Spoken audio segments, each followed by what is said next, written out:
Gold, trusted gold buyers. మీరు తాకట్టు పెట్టిన బంగారాన్ని విడిపించి ఈ రోజు ఉన్న మార్కెట్ ధరకు కొనబడను. ఇక్కడ మీరు హైదరాబాద్కి వచ్చిన తర్వాత మళ్ళీ చెన్నై ఎందుకు వెళ్ళాల్సి వచ్చింది యాక్చువల్లీ? ఇది చాలా సీరియస్ క్వశ్చన్. యాక్చువల్గా నేను హైదరాబాద్లో ఉన్నప్పుడు చాలామంది ఫ్రెండ్స్ ఉండేవాళ్ళు, నాటకాలు వేసేవాళ్ళం, బోల్డ్ అనే నాటకాలు.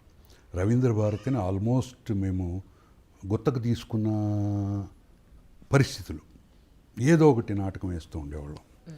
ఈ నాటకాలు వేస్తున్న టైంలో ఆ రోజుల్లో నాటకాల మీద డబ్బులు వచ్చేవి కాదు, మనం పెట్టుబడి పెట్టాల్సిందే. మా ఫ్రెండ్స్ కొందరు అప్పులు చేసి పెట్టుబడి పెట్టేవాళ్ళు, మేము నాటకాలు వేసేవాళ్ళం, చప్పట్లు కొట్టేవాళ్ళు, ఎంజాయ్ చేసేవాళ్ళం. అప్పులు ఎవరు తీరుస్తారు? ఈ అప్పులు చేయటానికి నేను కొంతమందికి హామీ ఉన్నా, వాళ్ళు ఎక్కొట్టారు, అప్పులు నా నెత్తి మీద పడ్డాయి. ఇంట్లో నువ్వు శుభ్రంగా ఉద్యోగం చేసుకోవటానికి పంపిస్తే నువ్వు అప్పులు చేసావు, అప్పులు ఎందుకు అవుతాయి? నీకు ఏవో చెడు అలవాట్లు ఉన్నాయి అని చెప్పేసి నిందేశారు. నేను చెప్పా, నాకు అటువంటివి ఏం లేవు, నేను చేసిన తప్పు హామీలు ఉండటం అని చెప్పి. వాళ్ళు నమ్మకపోయేటప్పటికి నాకు చికాకు పుట్టింది. ఉద్యోగం మానేసి దేశాలమ్మటి పోయా. 1 year నేను కంప్లీట్ దేశమంతా తిరిగాను. ఎక్కడెక్కడ తిరిగారండి? కంప్లీట్ కాశ్మీర్ నుంచి కన్యాకుమారి దాకా నేను తిరిగాను. ఎలా? మీ చేతిలో ₹1 లేకుండా ఎలా తిరిగేశారు? జేబులో ₹500 ఉన్నాయి, టికెట్ కొనలా, రైల్లో ప్రయాణం. పట్టుకుంటారు, ఏం చేస్తారు? పెడతారు జైల్లో. ఇప్పుడు చేసే పని అక్కడే చేస్తాము. వాళ్ళు ఎట్టగో తిండి పెడతారు కదా, ఎప్పుడో ఒకప్పుడు వదిలేస్తారు కదా, మళ్ళీ తిరగటమే. I was vexed. యాక్చువల్గా ఫ్యామిలీలో నాకు ఎదురైన అవమానానికి నేను వెక్స్ అయిపోయా. ఆల్మోస్ట్ దాన్ని ఇప్పుడు చెప్పాలేనంటే జీవితం మీద ఒక విధమైన విరక్తి పుట్టింది. మొత్తం దేశాలు తిరిగాను. ఏమీ లేదు, జస్ట్ రోమింగ్ అంతే. ఎవరైనా పెడితే తింటాం, లేకపోతే పస్తులు ఉండటం. మీ దగ్గర 500 ఎన్ని రోజులు వచ్చాయి? అసలు దాని మీద చెయ్యేలా. నేను మళ్ళీ మద్రాసు చేరుకునేదాకా 500ని నేను బయటికి తీలా. దయాధర్మ భిక్షల మీద బతికా. మధ్యప్రదేశ్లో కాలా అనుకుంటా గ్రామం పేరు మర్చిపోయా, పెద్ద జంగిల్. అక్కడ ఆ జంగిల్లో పడేసి ఏం జరుగుతుంది జంగిల్లో? ఏమైనా అటాక్ చేస్తే చంపేస్తాయి, అంతకుమించి ఇంకేం చేస్తాయి అని చెప్పేసి వెళ్తుంటే ఆకలి దెబ్బకి పడిపోయా. అక్కడ కట్టెలు కొట్టుకునేవాళ్ళు, వాళ్ళు చూసి మంచినీళ్ళు ఇచ్చి వాళ్ళ రొట్టెలు తీసుకొస్తే అవి పెట్టి దే హావ్ హెల్ప్డ్ మీ. అది జరిగిన తర్వాత సో మంచితనం అనేది ఎక్కడో ఒక చోట ఉంది. అందరూ ఇట్ట మనిషిని వదిలేయరు. వాళ్ళెవళ్ళు నా చరిత్ర అడగల, నా బ్యాక్గ్రౌండ్ అడగల, ఫ్లాష్ బ్యాక్లు చెప్పమల్లా. సో నేను వెనక్కి తిరిగేసేసి వన్స్ అగైన్ జీవించటానికి ప్రయత్నిస్తూ, నా ఫ్రెండ్స్ మద్రాసులో ఉన్నారు కాబట్టి మద్రాసు చేరుకున్నా. మళ్ళీ అక్కడ నా ఫ్రెండ్స్ నాకు హెల్ప్ చేశారు. అక్కడ ఉండగానే నేను రైటర్ అయ్యా. నా ఎక్స్పీరియన్సెస్ అన్నీ నా రైటింగ్లోకి వచ్చినాయి. మీ జేమ్స్ బాండ్ కథలన్నీ నథింగ్ బట్ మీరే నేను గెస్ చేశాను. నిజమేనంటారా? ప్రతి సన్నివేశం అంటే రివాల్వర్లు పేర్చటాలు, విమానాల్లో తిరగటాలు కాదు. షాడో సామాన్యుడు, షాడోకి కనిపించే మనుషులందరూ సామాన్యులు. షాడో అబ్జర్వ్ చేసిన బాధలన్నీ సామాన్యులవి. ఇవన్నీ నేను చూశాను. ఇప్పుడున్న పరిస్థితుల్లో అట్లా తిరగటం కుదరదు. ఎందుకనంటే హైదరాబాద్లో టివోలీ థియేటర్ ఉంది. సెకండ్ షో చూసి సికింద్రాబాద్ రైల్వే స్టేషన్కి వచ్చేవాళ్ళం. బస్సు ఉంటే, నేను అప్పుడు నల్లకుంటలో ఉండేవాడిని, బస్సు ఉంటే ఎక్కి వచ్చేయచ్చు, బస్సులు మిస్ అయ్యేవి. లెఫ్ట్ రైట్ కొట్టుకుంటూ సీతాఫలం ఇండి మీదుగా రామ్నగర్ వచ్చేసి నల్లకుంట చేరుకునేవాళ్ళం. ఒక్క పోలీసు ఆపేవాడు కాదు, హ్యాపీగా వచ్చేవాళ్ళం. ఇప్పుడు చాలా కష్టం. ఇక్కడి నుంచి ఇందిరా పార్క్ దగ్గరికి వెళ్ళే లోపల రాత్రి 12 దాటిన తర్వాత కనీసం 6 ఆపుతారు, నువ్వెవడివి అని. పరిస్థితులు మారిపోయినాయి. ఆ రోజుల్లో అంతా పిచ్చిమాలోకమేమో అనిపించింది, సర్వైవ్ అయ్యాం.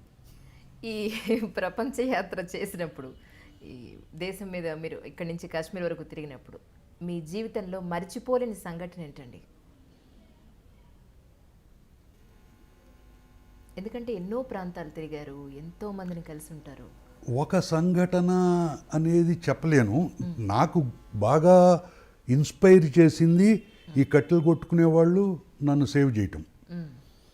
ఆ తర్వాత చూస్తూ ఉండేవాడిని రైల్వే ప్లాట్ఫామ్ మీద నేను ట్రైన్లో కూర్చున్నాను, నేనే దొంగ పని చేస్తున్నా, టికెట్ లేకుండా తిరుగుతున్నా.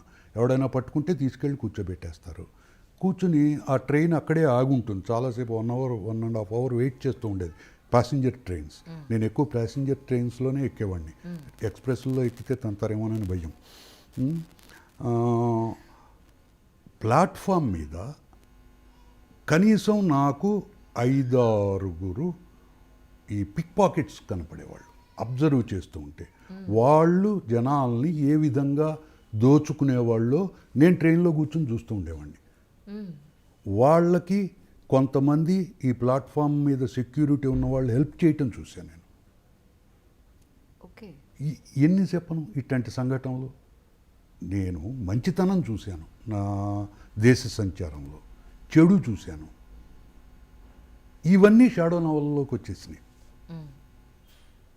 అంతకు మించి ప్రత్యేకంగా గుర్తుపెట్టుకోవాల్సినవి ఏవీ లేవు. ఎవ్రీథింగ్ నేను అనుభవించినవన్నీ నా బుక్స్లో వచ్చేసినాయి. 1-2 150 నవలల పైన షాడో బుక్స్ రాశాను నేను. ఏదో ఒక బుక్లో ఏదో ఒక ఎక్స్పీరియన్స్ వచ్చేస్తూ ఉంటుంది షాడోకి. అది అంటే ఇప్పుడు ఇంత వయసు వచ్చిన తర్వాత ఒకసారి వెనక్కి తిరిగి చూసుకుంటే మీకు అనిపించట్లా నా పేరెంట్స్ తిట్టింది, నా కుటుంబ సభ్యులు తిట్టింది, నన్ను అంత అవమానపరిచినా అది నా మంచి కోసమే, నా భవిష్యత్తు కోసమే అని మీకు అనిపించలా? నా భవిష్యత్తు ఇప్పుడు ఇట్లా ఉండటానికి కారణము అనేది వాళ్ళు తిట్టడం మూలాన రాలా, నేను అవకాశాలని అందిపుచ్చుకోవటం ద్వారా వచ్చింది. అవకాశాలను అందిపుచ్చుకోవటం అంటే ఏమిటంటే, నేను మద్రాసు వెళ్ళిన కొత్తల్లో నేను మొదటి నుంచి వొరాషియస్ రీడర్ని. పుస్తకం కనపడితే చదవకుండా వదిలిపెట్టేవాడిని కాదు. ఏదైనా సరుకులు కిరాణా కొట్టు నుంచి కొన్నప్పుడు పేపర్ చుట్టూ వస్తే ఆ పేపర్ కూడా చదివేసేవాడిని. అట్టా ఉండేది. ఒక బుక్ చదివాను, 7 రివర్స్ అని చెప్పేసి. రైటర్ పేరు గుర్తులేదు, స్టోరీ కూడా గుర్తులేదు, బట్ పేరు గుర్తుండిపోయింది. 7 రివర్స్. చాలా ఇంప్రెస్ అయ్యాను, చాలా బాగుంది అని చెప్పేసి.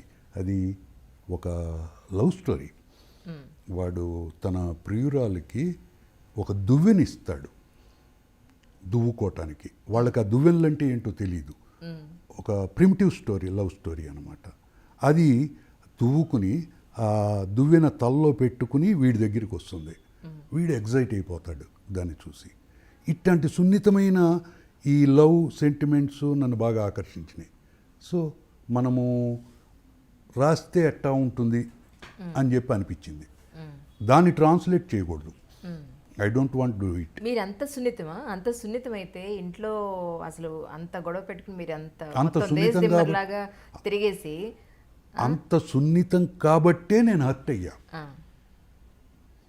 లేకపోతే ఎందుకు హర్ట్ అవుతాను? తర్వాత మీ కుటుంబ సభ్యులతో ఒకసారి మాట్లాడాలని కానీ కలవాలని కానీ మీకు అనిపించలా ఇన్నేళ్ళలో? 7.5 years నేను అజ్ఞాతవాసం చేశాను. నా ఫోటోకి దండేసేసారు ఇంట్లో నేను చచ్చిపోయానని చెప్పేసి. సడన్గా ప్రత్యక్షమయ్యాను. అది కూడా ఓ ఫ్రెండ్ బలవంతంగా నాకు తెలియకుండా తన రూమ్లో పడుకోబెట్టి నాకు తెలియకుండా ఇంటికి వెళ్ళి మీ వాడు అక్కడ ఉన్నాడని చెబితే అప్పుడు వచ్చి తీసుకెళ్ళారు. ఇంటికి వచ్చిన తర్వాత మొట్టమొదటిసారిగా మిమ్మల్ని అడిగిన ప్రశ్న ఏంటండి మీ తల్లిదండ్రులు? ఎందుకు చేసావురా ఇట్లా అని. నేను గుర్తు చేయాలి లెక్క ప్రకారం మీరు అన్న మాటలు ఏంటి అని. చేయబుద్ధి కాల, మాట్లాడకుండా ఊరుకున్నా. కాబట్టి అప్పటికీ తప్పు నాదే అయింది.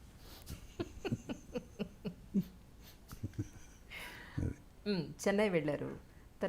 ఆ 7 రివర్స్ చూసిన తర్వాత ఒక కథ రాద్దామని మొదలెట్టాను. జానపదం ఒక 3 పేజీలు రాశాను.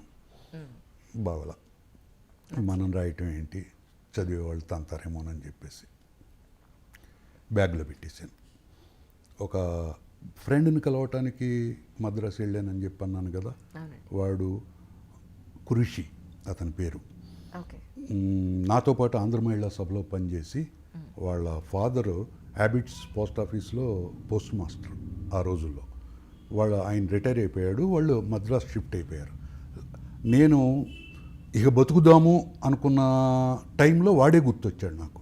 ఈ చుట్టుపక్కల ఎక్కడ ఉండకూడదు ఓకే. కాబట్టి మద్రాసు వెళ్ళాను వాడిని ఎత్తుక్కుంటూ. వాడు నన్ను తీసుకెళ్ళి ఒక బ్యాచులర్స్ లాడ్జ్లో రూమ్ తీసుకుని వాడే డబ్బులు కట్టి ఆ రూమ్లో ఓ బెడ్ ఇప్పించాడు.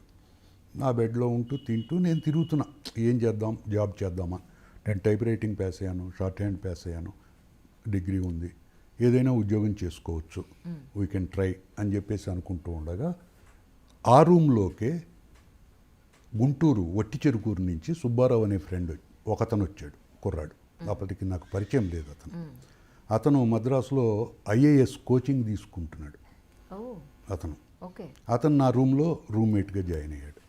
జాయిన్ అయ్యి నేను లేని టైంలో నా బ్యాగ్ ఓపెన్ చేశాడు. చేసి ఈ 4 పేజీలు చదివాడు.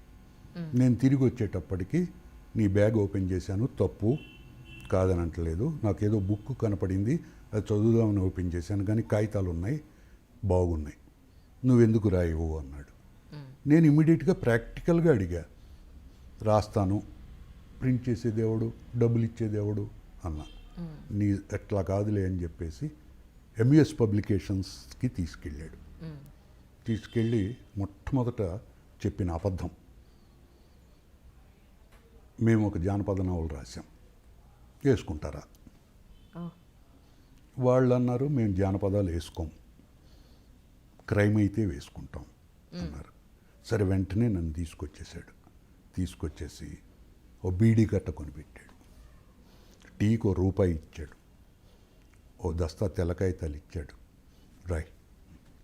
నేను క్రైమ్ రాయటం ఏంట్రా బాబు, ఏదో 4 పేజీలు రాశాను అంతే అంటే, కాదు, యు ట్రై అని అన్నాడు.